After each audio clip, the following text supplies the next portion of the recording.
Well, this is awesome. This is really awesome. Is it awesome?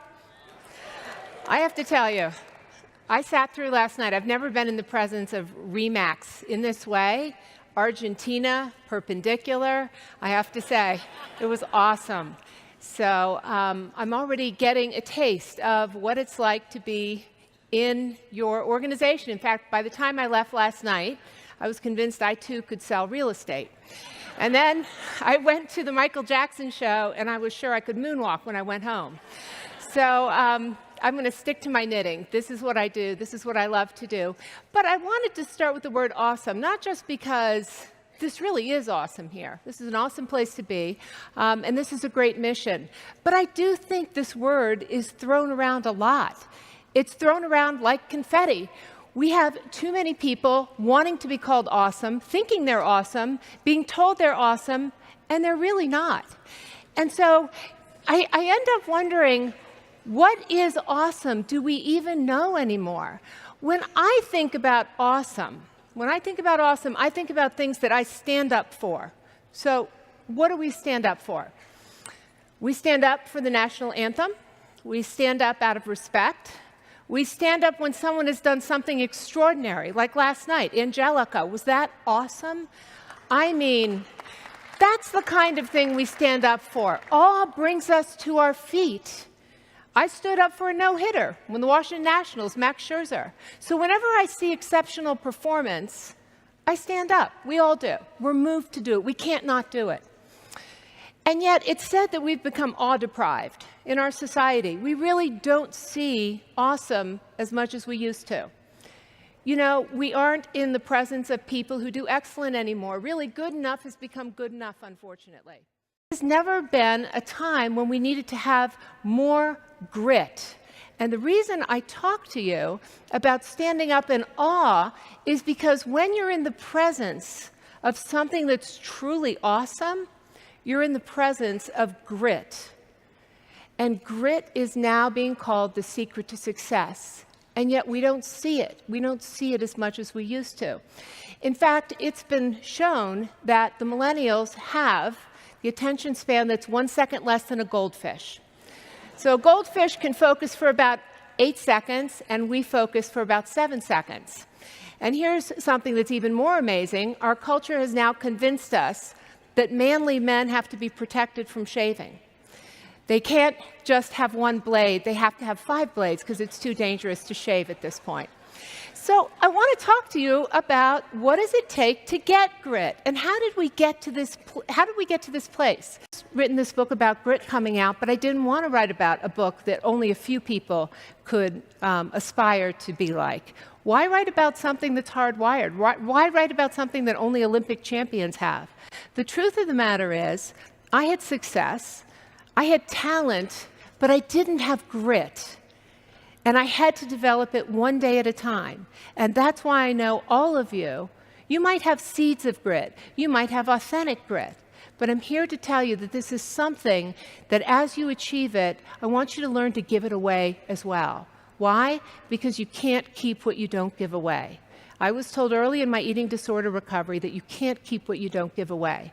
And grit has been found to predict some extraordinary things. It's been found to predict who finishes at West Point in that very tough first summer. It's also been found to predict which men stay married. It's been found to predict who gets picked for special forces, who finishes college. The quality of grit could be the most important character strength any of us develop in our lifetime. And I think that this is not just a nice to have, this is a must have. Our society needs it, we need it, the next generation needs it, and we can all play a role in getting there. And so I believe grit is only a good quality when it's used for good, because there's a lot of grit that is not good. And so there's bad grit and good grit. Let me give you a shorthand. Bad grit flaunts, and good grit inspires. Ordinary grit is inspirational. And so I want to tell you, what are the components that get us to this place? The grit cake is what I call it. And so it's not enough to have all the different ingredients. They have to be blended together in such a way that grit emerges at the right time in the right circumstance. And the first thing you see in people with authentic grit is they have a passion. They have a reason to wake up in the morning. Jack the Bike Man in Florida, he was a depressed guy in his 60s who really felt he had no reason to live until a young man broke down on his bike in front of his house. And Jack was good with a wrench, and he went out and he fixed this young man's bike. And that guy got to work that day, and it made all the difference between him getting to work and not eating that day. So people began to bring their bikes by. And now Jack has the largest warehouse that fixes bikes in the country, and every Christmas they give away thousands of bikes to young, needy children, and for 80% of those kids, it's the only gift they get that Christmas. In Japanese, we call it an ikigai, that which I wake up for. The things that you wake up for are what I've heard about here while I've been at your conference.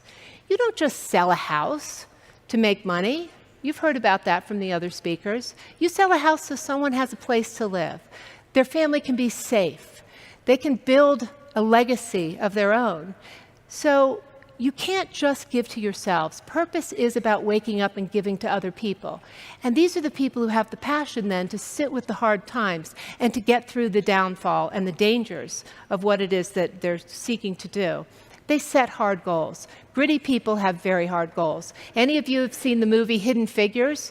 You know, these three women, they had the worst of discrimination. They had sexual discrimination, they had racial discrimination, and they didn't back down. And because they didn't back down, we got a man on the moon. And so I do want to end with just a few things here, and I want to sum up with, I believe we all are on a mission. I think we all can do something really important, and that is to bring back the standards of awe. And I think all of you have the seeds of grit. Everything I've heard is that you have the work ethic. You have what it takes to succeed. But are you giving it to other people? Are you giving it back? Because everywhere you go, everybody you touch, everything you say, every gesture you make is something that's either going to inspire somebody else or not.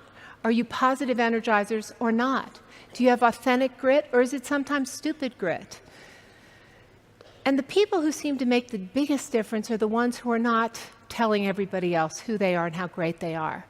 And I've decided that ignorance is what shouts and wisdom is what whispers. The people who sometimes have the biggest difference are the ones that you have to seek out their story and find out who are you and how did you get here. And so I see all of you as what I think are pollinators. I would love to see all of you see yourselves as worker bees who are going out, and everybody you touch, every house you sell, every person you interact with, every transaction, how you interact with your children, your friends, your acquaintances, your community, all of you have a chance to pollinate and bring back this incredibly important quality that is the secret to success and the one that's made history sparkle at times. You can't keep what you don't give away. And once you have all of those in place, here's the one last thing that you need to do to make the grit cake come out right. A brass bell that hangs in the center of the compound for all the students to see. All you have to do to quit is ring the bell. Ring the bell, and you no longer have to wake up at 5 o'clock. Ring the bell, and you no longer have to be in the freezing cold swims.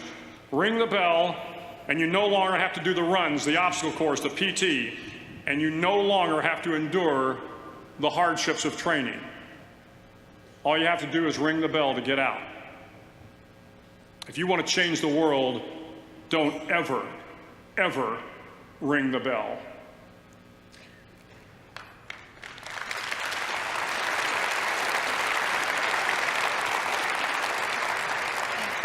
I just wanted to say that was Admiral McRaven giving the commencement speech at the University of Texas, Austin. If you've never seen it, it's called 10 Ways to Change the World. And his last point was what is the thing you cannot do in Special Forces training. If you ring the bell, you're out.